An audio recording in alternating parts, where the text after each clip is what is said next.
আসসালামু আলাইকুম সবাইকে। আজকে আমরা এই ভিডিওতে স্পোকেন ইংলিশের খুবই গুরুত্বপূর্ণ একটি বিষয় শিখব। সেটি হচ্ছে ডাব্লিউএস কোয়েশ্চেন ওয়েন দিয়ে আমরা কিভাবে অনেকগুলো ভার্ব ব্যবহার করে প্রশ্নবোধক বাক্য গঠন করতে পারি। যেহেতু আমরা জানি যে ওয়েন অর্থ হচ্ছে কখন, অর্থাৎ এই বাক্যগুলো প্রেজেন্ট ইনডিফিনিট টেন্সে আছে। অর্থাৎ কখন কোনো কিছু করা হয় এই অর্থে আমরা কিভাবে বিভিন্ন ভার্ব ব্যবহার করে বাক্য গঠন করতে পারি সেটাই প্র্যাকটিস করব।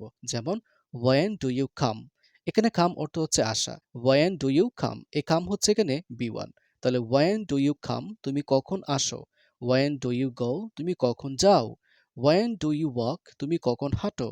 When do you go to office, তুমি কখন অফিসে যাও। When do you call him, তুমি কখন তাকে কল করো। When do you get up, তুমি কখন ঘুম থেকে উঠো। ওয়েন ডু ইউ স্লিপ, তুমি কখন ঘুমাও। ওয়েন ডু ইউ ওয়ার্ক, তুমি কখন কাজ করো। ওয়েন ডু ইউ কুক, তুমি কখন রান্না করো। ওয়েন ডু ইউ বাই, তুমি কখন কিনো।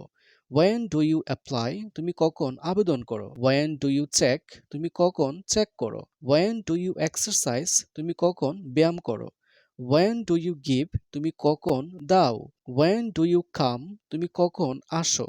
ওয়েন ডু ইউ আস্ক, তুমি কখন জিজ্ঞাসা করো। ওয়েন ডু ইউ নিড, তোমার কখন দরকার হয়। ওয়েন ডু ইউ স্টপ, তুমি কখন বন্ধ করো। ওয়েন ডু ইউ ইনফর্ম, তুমি কখন জানাও।